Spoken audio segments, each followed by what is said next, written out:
일단 다른 얘기보다도 지난 6월 10일이었죠. 지난해. 예. 그때 새정치민주연합 혁신위원으로 임명되셨는데 활동이 끝나고도 마음고생이 참 많으셨을 것 같아요. 그냥 애써 도와주러 들어갔더니 또 말도 많고 또 불만도 많고 욕도 많이 먹고 또 많이 먹고 얼굴 좋으신데 뭐. 그 혁신위원 활동 시작하면서 국민이 좀 마지막 기회라고 하셨어요. 그 다른 얘기보다도 먼저 그 누구보다도 그 길었을 그 4개월의 활동 후기를 좀 듣고 싶습니다. 어떻게 생각하세요? 본인이 생각할 때? 저는 이제 여기 저는 더민주당원도 아니고 정의당 당원도 아닌데 그 범야권을 지지하는 지식인 학자로서 이제 살아왔습니다. 근데 아시다시피 더민주가 여러 가지 문제점에도 불구하고 세력에 있어서 제1야당인 것은 분명하고 앞으로도 그건 유지될 거라고 저는 생각합니다. 우리가 정권 교체를 생각했을 때 더민주를 빼고는 얘기할 수 없다라는 판단이 있었고요. 당시 이제 6월 시점에 더민주가 당신 새정치민주연합입니다만은 그 엄청난 내분으로 들어갔죠. 그 상태에서 이 더민주가 무너지게 되면 더민주만의 문제는 아닌 것 같다라는 판단을 했습니다. 그래서 일단 제가 할 수 있는 정도, 제가 이제 법과 제도를 연구한 사람이니까 이 분란의 원인과 관련해서 이 내부의 싸우는 규칙, 경쟁의 규칙 자체가 안 돼 있다는 판단을 했고, 혁신위원회를 통해서 그 경쟁과 그 마지막에 화합과 승복의 문화를 만들어 보겠다는 야심찬 그런 생각을 가지고 들어갔습니다. 근데 결과는 혁신위 활동의 결과 대규모 탈당과 분당에 준하는 사태. 글쎄 말입니다. 혹시 도의적 책임을 느끼시나요? 저는 그 도의적 책임 전혀 느끼지 않습니다. 저는 사실 그 탈당이 전혀 원칙에 어긋난 거라 생각하고 있습니다.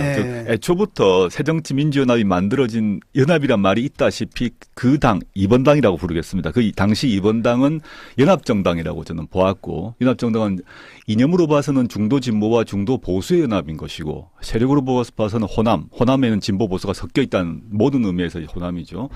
호남 더하기 전통적 진보 세력 그리고 시민사회 운동이 합해진 그런 그 연합정당이라고 보았습니다. 그래서 자탕정당이라고 할 수 있겠습니다만은 여러 가지 이유로 연합정당을 만들었다면 그 연합정당이 합의할 수 있는 것은 강령과 규약일 것이라고 보았는데 이게 우리 유 대표님이 말씀하셨습니다만은 제가 유 작가님께서 말씀하셔서 죄송합니다. 말씀하셨습니다만은 이게 이제 연합정당의 틀을 유지하고 그 내에서 경쟁하고 승복하겠다라는 것을 믿은 제가 순진한 거죠. 어떤 것이고 당권과 그 높은 대권, 당권, 공천권에 대한 그런 정치인들의 그 권력에 대한 그 꿈, 욕망, 야망이라는 것은 매우 대단하다라는 걸 느꼈습니다. 근데 그걸 그 탈당 자체가 저희 탓은 아니라고 생각합니다.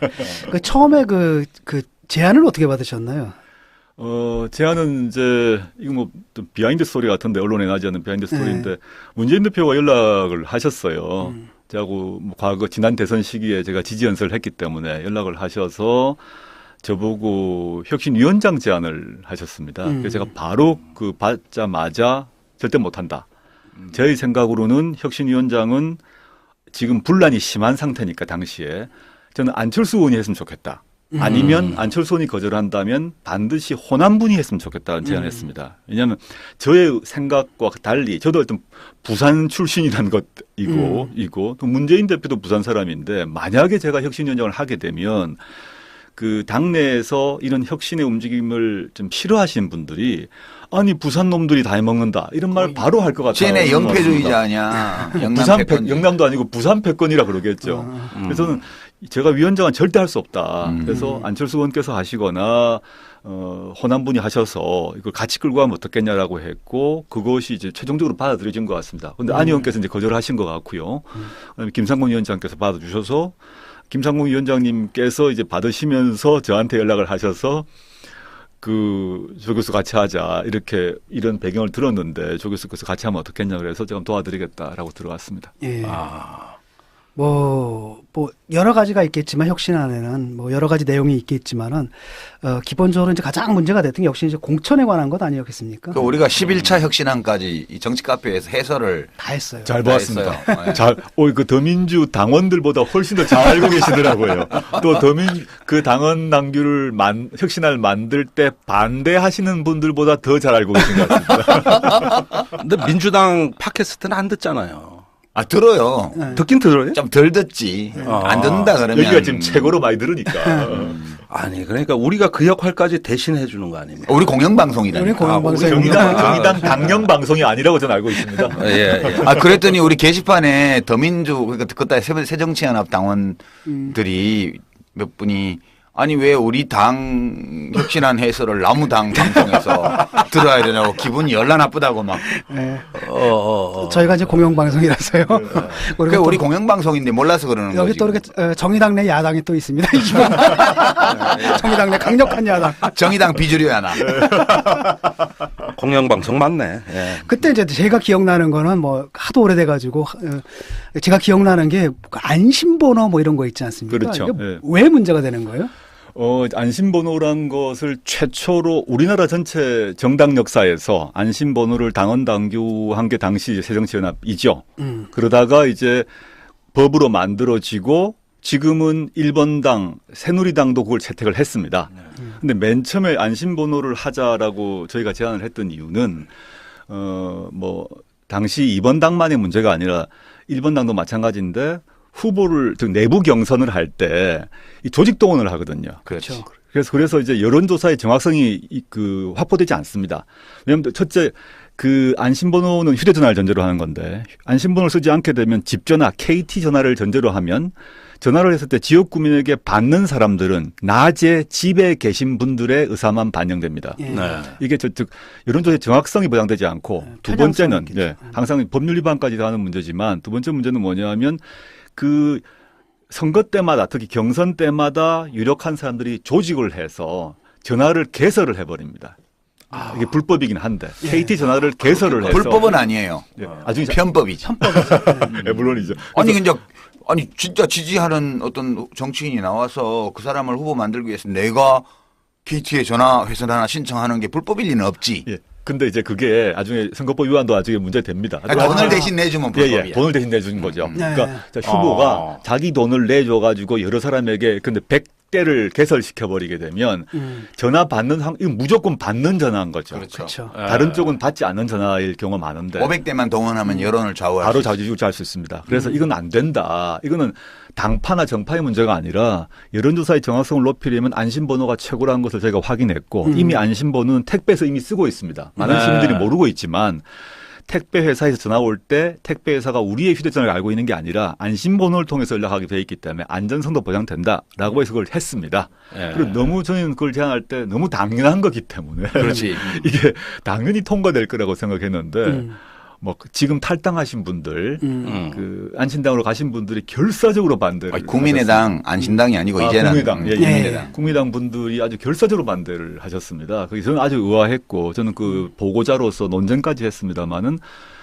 즉 여론조사의 정확성을 높이고 또 그 다음에 불법 선거를 예방할 수 있는 것인데 반대하는 이유를 도저히 저는 알 수가 없었다. 그거 왜 몰라요? 제가 순진하니까요. 아니 그거 정치인들은 당연히 자기가 후보가 되고 싶어 하는데 기존의 여러 가지 방식은 이제 후보로서 조직 동원으로 개입할 수 있는 여지가 있는 반면 이건 개입의 여지가 없으니까 반대하는 게 당연하죠. 전혀 통제할 수 없는 거죠. 그분들이 자신의 당원 특히 더민주를 지지한다 할지라도 지지자와 당원은 다른데 당원들 같은 경우 지금은 약간 달라졌습니다만 당시에 이번 당의 당원 평균 연령이 58세 정도 되었었습니다. 그 당시에.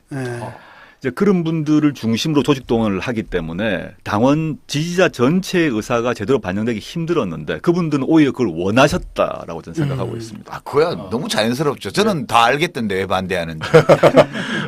우리 여기 해설 다 했어요. 그래서 반대한다고. 그래서 제가 그 해설을 들었고요. 아주 뭐 명쾌히 파악하신 것 같습니다. 그러니까 이분들이 어쨌든 뭐 자신들이 한 짓이 뭔지는 알고 계셨던 것 같아요. 아, 당연하시죠. 아주 똑똑 영리하신 분인데. 안심번호의 가장 큰 특징은 기술적인 설명은 치우더라도 핸드폰을 기초로 해서 여론조사를 한다는 거고 그다음에 조직동원이 전혀 개입될 수 없는 건 아니지만 거의 개입될 수 없는 그런 맞습니다. 기술적 네. 과정을 거치기 때문에 그리고 또 이제 이 응하는 분들이 본인의 인적 사항이 노출될 우려를 하지 않아도 되고 이런 것 때문에 이제 좋은 점인데 새누리당에도 반대하는 사람들 있잖아요. 지금 새누리당에서 반대하는 그룹이 이른바 진박 그룹이 반대하죠.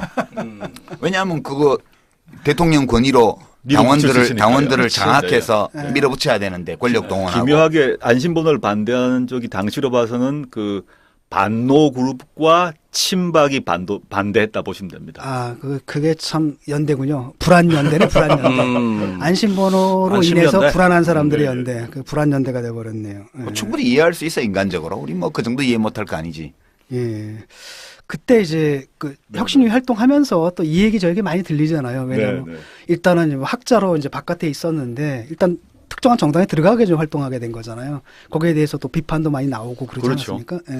그러니까 제가 이제 범야권 뭐 지지 성향이 있는 사람인데 지난 대선 시기를 생각하게 되면 제가 이제 문재인 후보를 지지를 했을 때 우리나라 대한민국 국민의 이제 반은 저를 싫어했겠죠. 그렇지. 그 박근혜 후보를 1번을 찍은 분들은 근데 혁신위에 들어가니까 저를 지지했던 반 50% 중에 상당수가 저를 아주 싫어하고 공격을 하기 시작했습니다. 그래서 근데 이제 돌이켜 보게 되면 맨 처음에 들어갈 때는 혁신위 맨 처음에서는 이번 당 안에서도 혁신위에 대해서 약간 눈치를 보고 좀 룰을 잘 만들어 달라 모두가 덕담하는 분위기였다면 안심번호를 채택한다거나 저희가 이제 안심번호가 아까 우리 진 교수께서 말씀하셨던 시스템 공천의 일부인데 즉 당내 개파나 이런 것들이 작동하지 않도록 공천 룰을 만들겠다고 마음을 먹고 3단계를 정했습니다. 1단계는 평가를 통해서 20% 의무 배제를 하고 그다음에 검증 작업을 통해서 법률적 도덕적 하자가 있는 사람은 마찬가지로 날리고 세 번째는 그 남은 사람을 가지고 신인 가산점을 줘서 결선 투표를 하게 구조를 만들었습니다. 이게 3단계 구조죠. 이 작업을 딱 시작하니까 격렬한 이제 반박과 비판이 시작되더라고요. 왜냐하면 자신의 공천권 문제고 다음 공천이 위험하다고 판단하니까 공격이 들어왔고 그 순간부터 제가 이제 친노 프로페서가 되기 시작했습니다. 갑자기 제가 노무현 정부 때 뭐 아무것도 한 것도 없는데 제가 친노 프로페서가 되고 그 이전에 저보고 폴리페서라고 욕을 했던 분들이 주로 박근혜 지지한 분들이 왜 교수가 말이지 연구실에 있지 왜 정치에 관여하자라고 1번 분들이 그러셨는데 이 2번 당분에 속하는 국회의원 지지자들이 저보고 연구실로 돌아가라 그러시더라고요. 아주 재밌게 보았습니다. 근데 지금 다 끝나고 난 뒤는 당원 당규 자체에 대해서는 사실은 뭐 잘 만들었다는 평이 대부분 있었고요. 정파에 관계없이. 그런데 당원 당규 자체 혁신안 자체의 문제점보다는 혁신안을 관철했을 때 자신의 권력, 특히 뭐 당권, 공천권 이 문제의 위험이 온다고 생각해서 공격이 시작된 게 아닌가라고 생각하고 있습니다. 지난 일은 너무 오래 얘기 안 해도 될 것 같아. 예. 왜냐면 그 당 없어져 버렸잖아요. 새정치하고 넣고 이제 한 발 떨어져 나가고 이제 나머지는 더민주가 됐고 떨어져 나가는 팔은 지금 국민의당이 됐고 네. 그렇게 돼 있는 건데 이제 시민들 관심은 이거 어떻게 봐야 되지? 이렇게 나눠진 거에 대해서. 근데 그 나눠지는 계기를 제공한 분으로서 어떻게 보세요? 저는 안타깝죠. 그 나간 분들이 지금도 전 마지막 이분들이 나가시기 전까지도 연합정당의 틀을 유지하고 공천 룰을 준수하면서 승복하기를 바랬습니다. 그게 좀 맞다고 보았습니다만은 그건 저의 뭐 학자로서의 순진한 생각이었던 것 같고 나가셨단 말입니다. 전 그 두 가지가 있는데 전 나간 행위 자체는 도저히 뭐 원칙에 어긋나는 거라고 봅니다. 근데 정치적으로 다른 생각을 하셨으니까 그건 존중해야 된다고 보는데 저는 맨 처음에 그 탈당이 이루어졌을 때 이 국민의당은 상대적으로 약간 중도 또는 오른쪽으로 가는 정당이니까 새누리당 쪽을 많이 뺏어왔으면 좋겠다. 그리고 이 더민주 같은 경우는 지금까지 섞여 있는 바람에 경제민주화나 복지국가에 대한 칼날을 명확히 내세우지 못했어요. 그래서 오히려 진보 칼날을 좀 강하게 했으면 좋겠다. 이런 저의 희망사항을 갖고 있었습니다. 그런데 이제 국민의당이 그 뒤로 중도를 지향한다고 중도 지향은 전 비난할 게 아니라고 봅니다. 뭐 어느 정도 자유지 뭐. 네, 보수를 얘기하던 중도적은 그건 정치적 자유가 있는 거죠. 오히려 그건 바람직한 거죠. 네, 전 중도 정당이기 때문에 비난받아야 되는 건 틀린 말이고 중도로 가는 것은 전 좋다고 생각하고 제 희망사항이기도 했는데 문제점은 중도로 간다고 하더라도 지켜야 될 몇 가지 원칙은 있다 봅니다. 즉 그게 이제 이승만 국부론이겠죠. 대한민국의 문제, 정통성의 문제라거나 에 대한 판단은 이건 중도의 문제가 이미 아닌 것 같고요. 예. 네. 그 뒤로 또 중도로 간다고 하더라도 원래 그 창업자들이 얘기했던 그 부패, 척결 등등의 원칙이 있었는데 그건 안 지키고 있더라. 이런 것들이 몇 개 엇갈리면서 좀 안타까운 선택을 하고 있는 게 아닌가. 그래서 지금 그 원래 중도 정당의 칼날을 분명히 하고 오히려 깔끔한 좀 중도적 인물들을 다 모아서 그런 원칙에 어긋나는 현역 물갈이를 하고 예컨대 뭐 더민주에서 탈당한 분들을 다 공천시키지 않고 말이죠. 또 좋은 분을 하시면 중도적으로 잘 나갈 수가 있는데 그런 선택을 안 하시는 것 같아. 안 한 게 아니고 아니 못 찾으니까 그렇게 된 거 아니에요? 그러니까 애초에 이게 이제 중도 정당을 지향하겠다라는 뚜렷한 지향점을 가지고 거기에 뜻맞는 사람들 모아서 정강정책 확정하고 이렇게 신다고 나간 게 아니라 약간 홧김에 탈당하고 그다음에 갈 데 없는 사람들 모아가지고 이제 하다 보니까 이른바 이제 뭐 왜냐하면 교섭단체는 또 그렇죠. 구성해야 되거든요. 네. 이 사람 저 사람 다 받을 수밖에 없고 그래가지고 한간에서 무슨 얘기가 나오면 이른바 이제 88억 세대다 이런 얘기가 나옵니다. 저는 이제 어느 정당이나 약간 성향이 다른 사람들이 있는 건 좋다고 생각합니다. 그렇죠. 사실 네. 약간 진보적, 약간 보수적인 사람이 좋은데 잡탕밥도 맛이 괜찮잖아요. 예. 근데 잡탕밥을 잘 만들려면 셰프가 일관된 관점을 가지고 섞어야 되는데 그렇죠. 안 그러면 이 잔반 처리가 되거든요. 그러니까 잡탕밥은 좋은 겁니다. 그건 군대식 용어인데 저는 이제 원래 그 잡탕밥을 만드는 건 괜찮다. 그 잡탕밥과 잔반의 차이가 완전 있는 다른 거예요. 거죠. 네. 개념이 없이 섞으면 잔반이고 그렇죠. 네. 개념을 가지고 섞으면 개념을 가지고 기준을 가지고 그럼 잡탕밥, 짬뽕밥, 비빔밥 이런 게 다 짬뽕밥, 비빔밥, 잡탕밥은 맛있지 않습니까? 그렇죠. 근데 예. 잔반을 먹을 생각은 없지 않습니까? 근데 이게 지금 미군 원래는- 잠바는 괜찮은데 옛날에 꿀꿀이죽이라고 있었는데 아 그건 없을 때는 아주 없을 때는 뭐. 부대찌개도 있어요.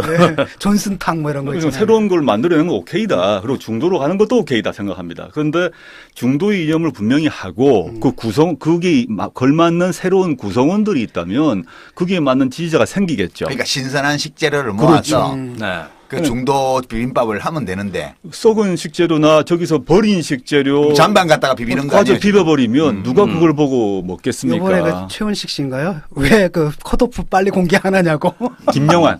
김영환 김영환 씨가? 전략위원장 안타까운 얘기였던 것 같습니다. 그러니까 그게 이제 완전히 그 희화화가 돼가지고 뭐 하는 거냐. 그러니까 저쪽에서 잔반 버리기를 기다리는 거잖아요 지금. 야, 너무 심한 말씀 생겨 모르겠지만 비유를 하다 보니 그랬는데 저는 안신당이 오히려 이제 국민의당이 여러 그룹이 있습니다만은 오히려 애매모호하게 하지 말고 정말 좀 중도적 정당으로 좋고 깔끔한 수준의 보수 중도 정당으로 갔으면 좋겠다. 또 거기에 맞는 신선한 인물들이 됐으면 좋겠는데 이건 야유가 아니라 정말 그랬어야 그러면 우리나라의 정치 발전이 된다고 봅니다. 근데 지금 모여있고 발언권을 행사하는 분들이 그렇지 않고 더민주 이번 당에서 탈당한 분들을 그대로 인정하는 방식으로 가다 보니까 정체성 역시 애매모호해지고 뭐 앞으로도 이게 계속 해결될 것인가.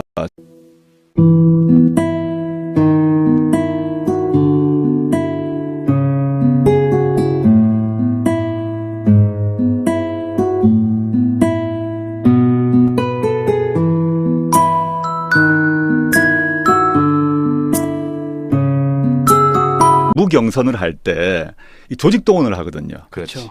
그래서 이제 여론조사의 정확성이 확보되지 않습니다. 왜냐하면 첫째 그 안심번호는 휴대전화를 전제로 하는 건데 안심번호를 쓰지 않게 되면 집전화, KT 전화를 전제로 하면 전화를 했을 때 지역 구민에게 받는 사람들은 낮에 집에 계신 분들의 의사만 반영됩니다. 예. 네. 이게 즉 여론조사의 정확성이 보장되지 않고 두 번째는 항상 법률 위반까지 하는 문제지만 두 번째 문제는 뭐냐면 그 선거 때마다 특히 경선 때마다 유력한 사람들이 조직을 해서 전화를 개설을 해버립니다. 이게 불법이긴 한데 KT 전화를 개설을 해서 불법은 아니에요. 나중에 편법이죠. 물론이죠. 아니 근데 아니 진짜 지지하는 어떤 정치인이 나와서 그 사람을 후보 만들기 위해서 내가 KT에 전화 회선 하나 신청하는 게 불법일 리는 없지. 예. 근데 이제 그게 나중에 선거법 위반도 나중에 문제됩니다. 돈을 대신 내주면 불법이야. 예, 돈을 대신 내주는 거죠. 네. 그러니까 후보가 자기 돈을 내줘가지고 여러 사람에게 근데 100대를 개설시켜버리게 되면 전화 받는 이건 무조건 받는 전화인 거죠. 그렇죠. 다른 쪽은 받지 않는 전화일 경우가 많은데 500대만 동원하면 여론을 좌우할 바로 수 있어요. 좌지우지할 수 있습니다. 그래서 이건 안 된다. 이거는 당파나 정파의 문제가 아니라 여론조사의 정확성을 높이려면 안심번호가 최고라는 것을 저희가 확인했고 이미 안심번호는 택배에서 이미 쓰고 있습니다. 많은 시민들이 모르고 있지만 택배 회사에서 전화 올 때 택배 회사가 우리의 휴대전화를 알고 있는 게 아니라 안심번호를 통해서 연락하게 돼 있기 때문에 안전성도 보장된다라고 해서 그걸 했습니다. 그리고 너무 저는 그걸 제안할 때 너무 당연한 거기 때문에 그렇지. 이게 당연히 통과될 거라고 생각했는데 뭐 지금 탈당하신 분들, 그 안신당으로 가신 분들이 결사적으로 반대를. 아니, 국민의당 안신당이 아니고 이제는 국민의당, 예, 국민의당. 국민의당 분들이 아주 결사적으로 반대를 하셨습니다. 그래서 저는 아주 의아했고 저는 그 보고자로서 논쟁까지 했습니다만은 즉 여론조사의 정확성을 높이고 또 그 다음에 불법 선거를 예방할 수 있는 것인데 반대하는 이유를 도저히 저는 알 수가 없었다. 그거 왜 몰라요? 제가 순진하니까요. 아니 그거 정치인들은 당연히 자기가 후보가 되고 싶어 하는데 기존의 여러 가지 방식은 이제 후보로서 조직 동원으로 개입할 수 있는 여지가 있는 반면 이건 개입의 여지가 없으니까 반대하는 게 당연하죠. 전혀 통제할 수 없는 거죠. 예. 그분들이 자신의 당원 특히 더민주를 지지한다 할지라도 지지자와 당원은 다른데 당원들 같은 경우 지금은 약간 달라졌습니다만 당시에 이번 당의 당원 평균 연령이 58세 정도 되었었습니다. 그 당시에. 이제 그런 분들을 중심으로 조직 동원을 하기 때문에 당원 지지자 전체의 의사가 제대로 반영되기 힘들었는데 그분들은 오히려 그걸 원하셨다라고 저는 생각하고 있습니다. 아, 그거야 너무 자연스럽죠. 저는 다 알겠던데 왜 반대하는지. 우리 여기 해설 다 했어요. 그래서 반대한다고. 그래서 제가 그 해설을 들었고요. 아주 뭐 명쾌히 파악하신 것 같습니다. 그러니까 이분들이 어쨌든 뭐 자신들이 한 짓이 뭔지는 알고 계셨던 것 같아요. 아, 당연하시죠. 아주 똑똑 영리하신 분인데. 안심번호의 가장 큰 특징은 기술적인 설명은 치우더라. 당규 자체에 대해서는 사실은 뭐 잘 만들었다는 평이 대부분 있었고요. 정파와 관계없이. 그런데 당헌 당규 자체 혁신안 자체의 문제점보다는 혁신안을 관철했을 때 자신의 권력, 특히 뭐 당권, 공천권 이 문제에 위험이 온다고 생각해서 공격이 시작된 게 아닌가라고 생각하고 있습니다. 지난 일은 너무 오래 얘기 안 해도 될 것 같아. 예. 왜냐면 그 당 없어져 버렸잖아요. 새정치하고 넣고 이제 한 발 떨어져 나가고 이제 나머지는 더민주가 됐고 떨어져 나가는 팔은 지금 국민의당이 됐고 네. 그렇게 돼 있는 건데 이제 시민들 관심은 이거 어떻게 봐야 되지? 이렇게 나눠진 거에 대해서. 근데 그 나눠지는 계기를 제공한 분으로서 어떻게 보세요? 저는 안타깝죠. 그 나간 분들이 지금도 전 마지막 이분들이 나가시기 전까지도 연합정당의 틀을 유지하고 공천 룰을 준수하면서 승복하기를 바랬습니다. 그게 좀 맞다고 보았습니다만은 그건 저의 뭐 학자로서의 순진한 생각이었던 것 같고 나가셨단 말입니다. 전 두 가지가 있는데 전 나간 행위 자체는 도저히 뭐 원칙에 어긋나는 거라고 봅니다. 근데 정치적으로 다른 생각을 하셨으니까 그건 존중해야 된다고 보는데 저는 맨 처음에 그 탈당이 이루어졌을 때 이 국민의당은 상대적으로 약간 중도 또는 오른쪽으로 가는 정당이니까 새누리당 쪽을 많이 뺏어왔으면 좋겠다. 그리고 이 더민주 같은 경우는 지금까지 섞여 있는 바람에 경제민주화나 복지국가에 대한 칼날을 명확히 내세우지 못했어요. 그래서 오히려 진보 칼날을 좀 강하게 했으면 좋겠다. 이런 저의 희망사항을 갖고 있었습니다. 그런데 이제 국민의당이 그 뒤로 중도를 지향한다고 중도 지향은 전 비난할 게 아니라고 봅니다. 뭐 어느 정도 자유지 뭐. 네, 보수를 얘기하던 중도 지향은 그건 정치적 자유가 있는 거죠. 오히려 그건 바람직한 거죠. 네, 전 중도 정당이기 때문에 비난받아야 되는 건 틀린 말이고 중도로 가는 것은 전 좋다고 생각하고 저 희망사항이기도 했는데 문제점은 중도로 간다고 하더라도 지켜야 될 몇 가지 원칙은 있다 봅니다. 즉 그게 이제 이승만 국부론이겠죠. 대한민국의 문제, 정통성의 문제라거나 에 대한 판단은 이건 중도의 문제가 이미 아닌 것 같고요. 그 뒤로 또 중도로 간다고 하더라도 원래 그 창업자들이 얘기했던 그 부패, 척결 등등의 원칙이 있었는데 그건 안 지키고 있더라. 이런 것들이 몇 개 엇갈리면서 좀 안타까운 선택을 하고 있는 게 아닌가. 그래서 지금 그 원래 중도 정당의 칼날을 분명히 하고 오히려 깔끔한 좀 중도적 인물들을 다 모아서 그런 원칙에 어긋나는 현역 물갈이를 하고 예컨대 뭐 더민주에서 탈당한 분들을 다 공천시키지 않고 말이죠. 또 좋은 분을 하시면 중도적으로 잘 나갈 수가 있는데 그런 선택을 안 하시는 것 같아. 안 한 게 아니고 아니 못 찾으니까 그렇게 된 거 아니에요? 그러니까 애초에 이게 이제 중도 정당을 지향하겠다라는 뚜렷한 지향점을 가지고 거기에 뜻맞는 사람들 모아서 정강정책 확정하고 이렇게 신당으로 나간 게 아니라 약간 홧김에 탈당하고 그다음에 일단 다른 얘기보다도 지난 6월 10일이었죠. 지난해. 예. 그때 새정치민주연합 혁신위원으로 임명되셨는데 활동이 끝나고도 마음고생이 참 많으셨을 것 같아요. 그냥 애써 도와주러 들어갔더니 또 말도 많고 또 불만도 많고 욕도 많이 먹고 또 많이 먹고 얼굴 좋으신데 뭐. 그 혁신위원 활동 시작하면서 국민이 좀 마지막 기회라고 하셨어요. 그 다른 얘기보다도 먼저 그 누구보다도 그 길었을 그 4개월의 활동 후기를 좀 듣고 싶습니다. 어떻게 생각하세요? 본인이 생각할 때? 저는 이제 여기 저는 더민주 당원도 아니고 정의당 당원도 아닌데 그 범야권을 지지하는 지식인 학자로서 이제 살아왔습니다. 근데 아시다시피 더민주가 여러 가지 문제점에도 불구하고 세력에 있어서 제1야당인 것은 분명하고 앞으로도 그건 유지될 거라고 저는 생각합니다. 네. 우리가 정권 교체를 생각했을 때 더민주를 빼고는 얘기할 수 없다라는 판단이 있었고요. 당시 이제 6월 시점에 더민주가 당신 새정치민주연합입니다만은 그 엄청난 내분으로 들어갔죠. 그 상태에서 이 더민주가 무너지게 되면 더민주만의 문제는 아닌 것 같다라는 판단을 했습니다. 그래서 일단 제가 할 수 있는 정도, 제가 이제 법과 제도를 연구한 사람이니까 이 분란의 원인과 관련해서 이 내부에 싸우는 규칙, 경쟁의 규칙 자체가 안 돼 있다는 판단을 했고, 혁신위원회를 통해서 그 경쟁과 그 마지막에 화합과 뭐 승복의 문화를 만들어 보겠다는 야심찬 그런 생각을 가지고 들어갔습니다. 근데 결과는 혁신위 활동의 결과 대규모 탈당과 분당에 준하는 사태 글쎄 말이에요. 혹시 도의적 책임을 느끼시나요? 저는 그 도의적 책임 전혀 느끼지 않습니다. 예. 저는 뭐 사실 그 탈당이 전혀 원칙에 어긋난 거라 생각하고 있습니다. 즉 애초부터 새정치민주연합이 만들어진 연합이란 말이 있다시피 그 당 2번 당이라고 부르겠습니다. 그 당시 2번 당은 연합정당이라고 저는 보았고 연합정당은 이념으로 봐서는 중도 진보와 중도 보수의 연합인 것이고 세력으로 봐서는 호남에는 진보 보수가 섞여 있다는 모든 의미에서 호남이죠.